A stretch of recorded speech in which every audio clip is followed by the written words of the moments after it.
Hey there, welcome to Unit 4, Lesson 8, and welcome back from spring break.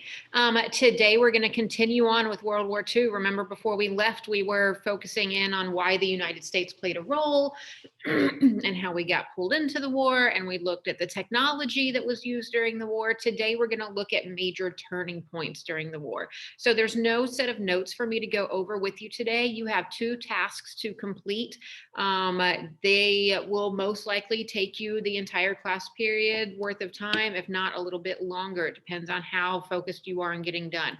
So task number 1 is your turning points assignment. There's a presentation here for you to open up.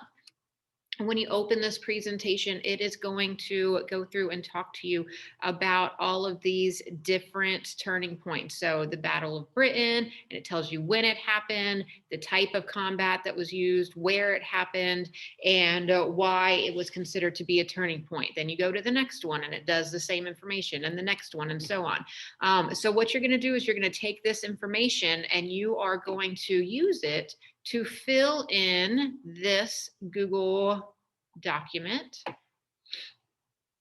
So you're going to see each of those different battles. Again, here's your date, here's your type of combat, here's where it happened, and here's why it was a turning point.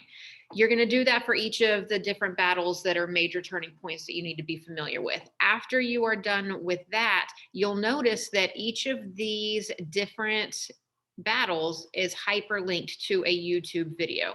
You are to choose 2 videos. You need to choose one from the European front and one from the Pacific front.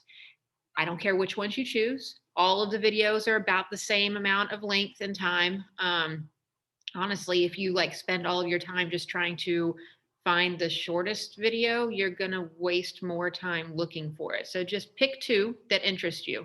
You're going to watch that battle, watch the information about that battle, and then you're going to give me 3 facts that you learned about that battle from watching the video. And then you're going to do the same thing for the one you choose from the Pacific. So again, it's not something that's going to really take you a terribly long amount of time, because this is just basically like copying the information from the presentation, and then you watch 2 videos and you fill in the information. So once you're done with that, submit it. And then let me exit out of here, and I'm going to go back and talk to you about number 2. So one of the major turning points that you will be learning about that basically brings the war to an end is the dropping of the atomic bomb, which was a very controversial decision. So your second task is to do some research and decide for yourself, do you think we made the right decision? Should we have actually dropped the atomic bomb? So in order to do this, you'll open up the documents that are here. Some of the documents do say label this or label that as a worksheet. Just ignore that because you're not doing that part. So you're going to read the different documents that are given. So here's another document and another document. So read these first 2 historical narratives and read all of these documents. And as you are reading, on your own paper, I want you to create a T-chart just like you see here. So pros of dropping the bomb, so reasons why you believe it should have been dropped, reasons that are given to you in your reading and your research that you're doing, looking at the documents, and then the bad side of it, reasons not to drop the bomb. So I want you to create your own list of pros and cons.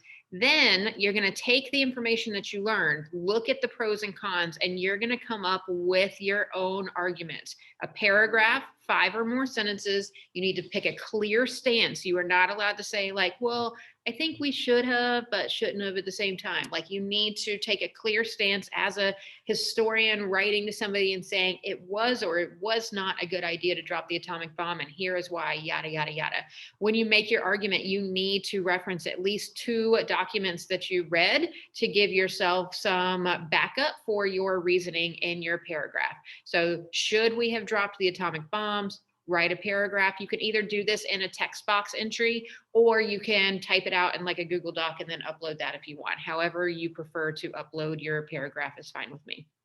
So those are your 2 assignments for today. If you have any questions or concerns, you know how to get in touch with me and how I can help you. If you're watching this video because you were absent, don't forget to complete this lesson demonstrated form so I can turn that absence into a present. Other than that, I hope you have an excellent day, and I will see you guys tomorrow. Bye, y'all.